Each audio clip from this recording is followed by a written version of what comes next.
नमस्कार, KP news के 6 बजे के बुलेटिन में आपका स्वागत है। मैं अश्विनी आपके साथ। आइए सबसे पहले एक नजर डालते हैं आज के इन मुख्य समाचारों पर। चिटगुप्पा में शिक्षक दिवस मनाया गया। कर्नाटक में बढ़ेंगे बिजली शुल्क। कन्नड़ अभिनेता निर्देशक रमेश अरविंद को मिलेगा शिवराम कारंत पुरस्कार। पीएम मोदी के मन की बात कार्यक्रम की खास बातें, जानिए चंडीगढ़ को लेकर क्या की नई घोषणा।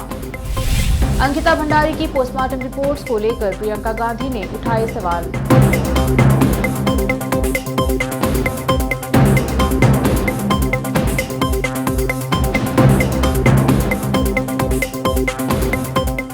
अब समाचार विस्तार से।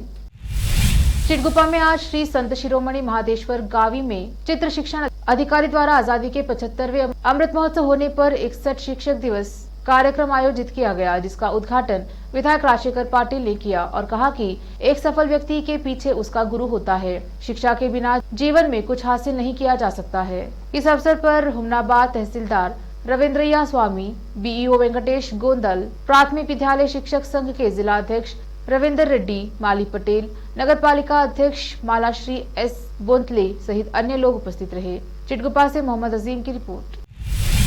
कर्नाटक इलेक्ट्रिसिटी रेगुलेटरी कमीशन द्वारा इस साल तीसरी बार बिजली की दरें बढ़ाने के बाद कर्नाटक के निवासियों को 1 अक्टूबर से बिजली के लिए अधिक भुगतान करना होगा। वृद्धि ईंधन समायोजना शुल्क के हिस्से के रूप में किए गए संशोधनों का परिणाम है। बेंगलुरु के निवासियों के प्रति यूनिट 43 पैसे का भुगतान करना होगा, जबकि Mangalore electricity supply company limited के तहत निवासियों को प्रति यूनिट अतिरिक्त 24 पैसे का भुगतान करना होगा। Hubli electricity supply company limited, Chamundeshwari electricity supply corporation limited और Gulbarga electricity supply company limited के ग्राहक प्रत्येक को 35 पैसे प्रति यूनिट अतिरिक्त भुगतान करेंगे। आयोग ने वित्त वर्ष 23 की पहली तिमाही के दौरान समग्र बिजली खरीद लागत में वृद्धि के साथ साथ एफएसी परिवर्तनों में वृद्धि को मान्यता दी है। ईएससीओएम को अक्टूबर से जारी किए जाने वाले सभी ऊर्जा बिलों में बिक्री की प्रति यूनिट एफएसी एकत्र करने की अनुमति देने का निर्णय लिया है। 1 से 31 मार्च 2023 केईआरसी के आदेश में कहा गया है।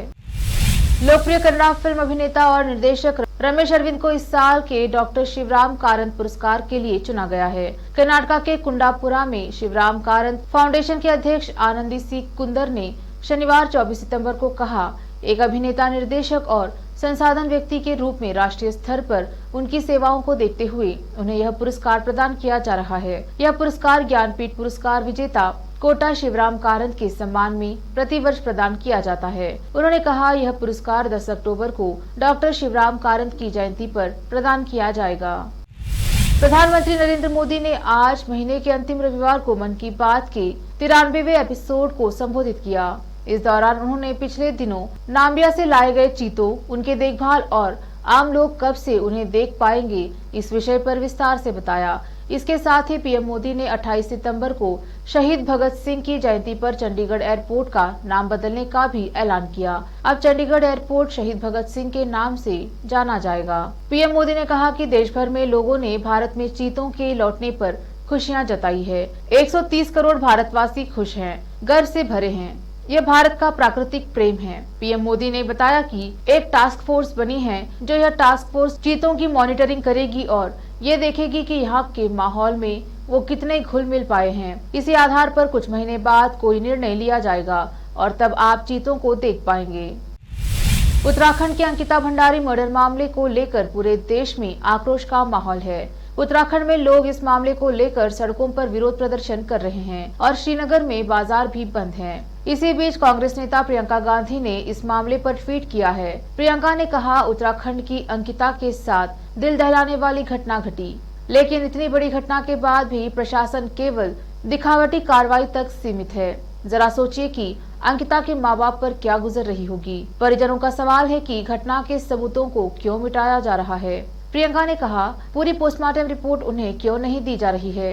न्याय का तकाजा कहता है कि सरकार को गंभीरता व संवेदनशीलता के साथ कार्रवाई करनी चाहिए, परिजनों की बात सुननी चाहिए, लापरवाही करने वाले लोगों पर भी कड़ी कार्रवाई की जाए व फास्ट ट्रैक कोर्ट में मुकदमा चलाकर दोषियों को सजा दी जाए।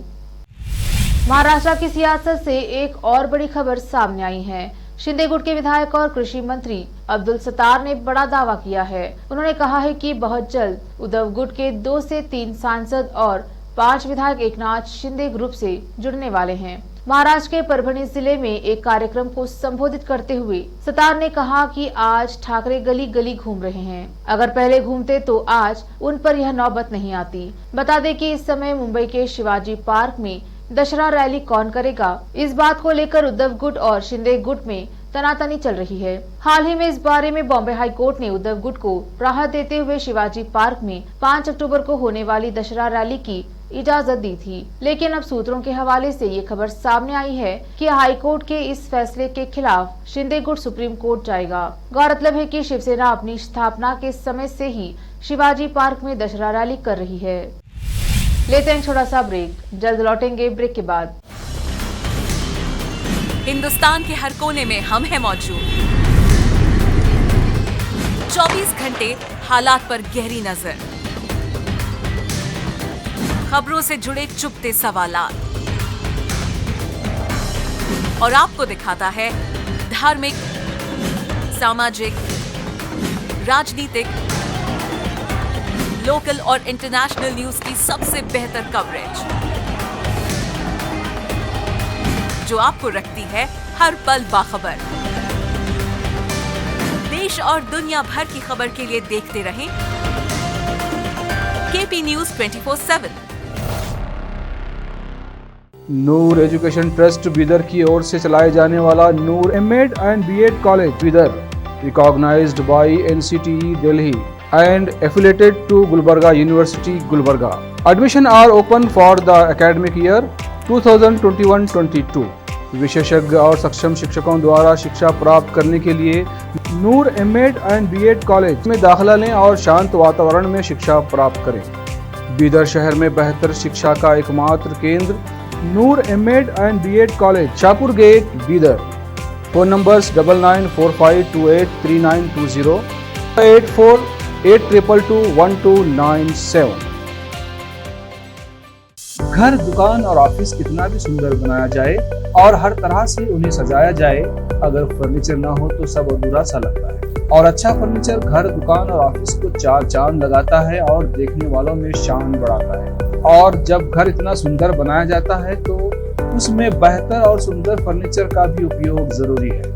अपने घर, दुकान, ऑफिस के लिए अच्छा और सुंदर और पायदार फर्नीचर और दूसरी चीजों का बीदर शहर में एकमात्र केंद्र है Nikita industries and Nikita furniture showroom, जहां पर एक ही छत के नीचे विभिन्न डिजाइन और विभिन्न रंगों और विभिन्न कंपनियों के पलंग, अलमारी, सोफा सेट, डाइनिंग टेबल, सिंगारदान, ऑफिस काउंटर्स, विभिन्न कलर्स और डिजाइन की कुर्सियां, बहुउपयोगी चौकियां और दूसरी चीजें उपलब्ध हैं। घर, ऑफिस और दुकान बनकर तैयार है और वहां के लिए फर्नीचर का सोच रहे हैं तो देर किस बात की, तुरंत चले आइए।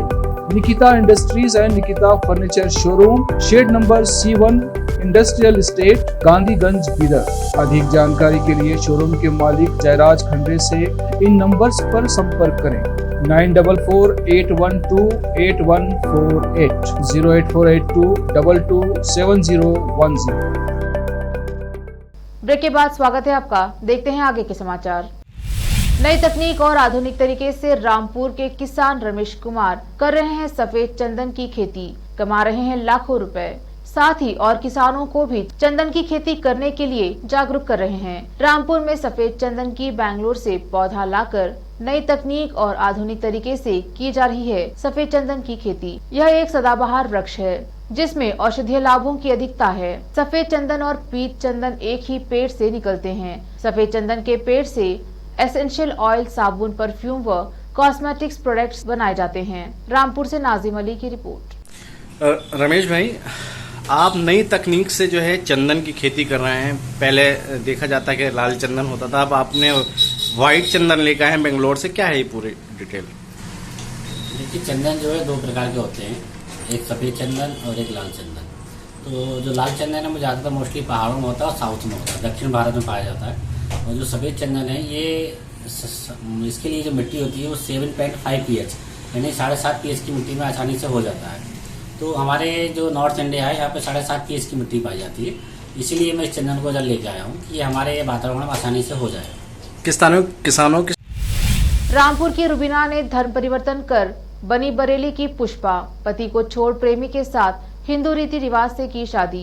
पति बस ड्राइवर था और शराब पीकर करता था रुबीना की पिटाई, साथ ही रुबीना पर करता था शक, जिससे नाराज रुबीना ने पति के दोस्त प्रेम से की मुस्लिम धर्म को त्याग कर हिंदू धर्म में शादी। रामपुर से नाजिम अली की रिपोर्ट। रुबीना खान। अब क्या नाम रखा है आपने? पुष्पा। हाँ, अब बताइए। वो हमेशा मुझ पे शक करते थे, बहुत ज़्यादा नशा करते थे, बहुत ड्रिंक करते थे हर रोज़ और अपनी मर्ज़ी चलाते थे। फिर पति ने क्या किया?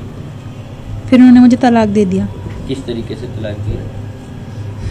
ये इनसे बाद में मेरा मतलब जो है जो भी ये बात करना स्टार्ट हो गया था और बात करते करते वो इतना परेशान करते थे इन्हें। अब आप क्यों क्या चाहते हो? बस अब तो शादी हो गई, मैं अब बस अपनी लाइफ में इन्हीं रखना चाहता क्या हूँ। वो धमकी उमकी दे रहे हैं जान से मारने की? कैसा क्या है पूरी बात बताएं। हाँ। मशरक भाजपा दक्षिण मंडल में मनोकामना सिद्धि राम जानकी मंदिर के प्रांगण में किया गया। इस कार्यक्रम की अध्यक्षता मंडल अध्यक्ष बीरबल कुशवाहा ने किया, तो इस कार्यक्रम में प्रभारी भाजपा मंडल महामंत्री धीरज कुमार सिंह थे। सर्वप्रथम भाजपा मंडल अध्यक्ष बीरबल कुशवाहा, कार्यक्रम के प्रभारी धीरज कुमार सिंह, भाजपा मंडल उपाध्यक्ष कृष्णा तिवारी, जितेंद्र तिवारी ने पंडित दीनदयाल उपाध्याय जी के तैल चित्र पर पुष्पमाला पहनाते हुए दीप प्रज्वलित कर पुष्प अर्पित करते हुए नमन किया। साथ ही साथ उपस्थित सभी भाजपा कार्यकर्ताओं ने उनके तैल चित्र पर पुष्प अर्पित कर नमन किया। इस कार्यक्रम के प्रभारी धीरज कुमार सिंह ने कहा कि आज हम सभी लोग एक ऐसे पुण्य आत्मा की जयंती मना रहे हैं जिनके तप के कारण भाजपा पार्टी विश्व की बड़ी पार्टी बन चुकी है। वह हम सभी के पार्टी के संस्थापक सदस्यों में से हैं। उस महापुरुष का नाम है पंडित दीनदयाल उपाध्याय। आज ही के दिन पंडित दीनदयाल उपाध्याय जी 1967 में कालीकट अधिवेशन में जनसंघ के अध्यक्ष पद पर निर्वाचित हुए। निर्वाचित होने के महज 43 दिन बाद ही 11 फरवरी 1968 की रात्रि में मुगलसराय स्टेशन पर उनकी हत्या कर दी गई थी। यह काम देश के गद्दारों का था। इनके याद में आज कार्यक्रम आयोजित की गई। छपरा से संत कुमार गोस्वामी की रिपोर्ट। ईरान में हिजाब विरोध प्रदर्शन लगातार जारी है। हिजाब विरोधी प्रदर्शनों में कई लोगों की जानें भी जा चुकी हैं। सैकड़ों लोग घायल हैं, लेकिन सरकार और प्रदर्शनकारी ट्रस्ट से मस नहीं हो रहे हैं। बढ़ते विरोध प्रदर्शन को देखते हुए ईरानी सरकार ने देश में इंटरनेट बंद कर दिया है। अधिकारियों ने इसकी जानकारी दी है। अधिकारियों ने कहा है कि वे सड़कों पर शांति बहाल होने तक देश में इंटरनेट की पहुंच को बैन करेंगे। गौरतलब है कि पुलिस की हिरासत में एक युवती की मौत पर विरोध प्रदर्शन ने इस्लामिक गणराज्य को हिलाकर रख दिया है। पिछले हफ्ते 22 वर्षीय महसा अमीनी की मौत के बाद से हजारों ईरानी विरोध में सड़कों पर उतर आए हैं, जिन्हें तेहरान में पकड़ लिया गया था और एक री एजुकेशनल सेंटर में ले जाया गया था। जाहिर तौर पर इसकी वजह हिजाब का ठीक से नहीं पहनना था। एक नजर फिल्मों के समाचारों पर। विक्रम वेदा की शुरू हुई ऋतिक रोशन और सैफ अली खान की दमदार फिल्म की एडवांस बुकिंग। अब समाचार खेल जगत के। T20 world cup 2022। MS Dhoni ने विश्व कप के लिए लॉन्च किया जीत का लकी चार्म। फिर दोहराएगी 2011 वर्ल्ड कप की कहानी। अंत में समाचार बाजार के। मेक इन इंडिया के 8 साल पूरे, विदेशी निवेश में देखी गई रिकॉर्ड बढ़ोतरी। फिर से एक नजर मुख्य समाचारों पर। चिटगुप्पा में शिक्षक दिवस मनाया गया। कर्नाटका में बढ़ेंगे बिजली शुल्क। कन्नड़ अभिनेता निर्देशक रमेश अरविंद को मिलेगा शिवराम कारंत पुरस्कार। पीएम मोदी के मन की बात कार्यक्रम की खास बातें, जानिए चंडीगढ़ को लेकर क्या की नई घोषणा। अंकिता भंडारी की पोस्टमार्टम रिपोर्ट्स को लेकर प्रियंका गांधी ने उठाए सवाल।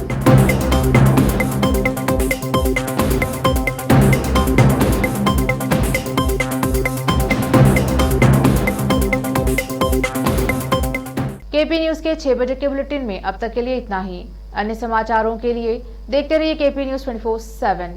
धन्यवाद।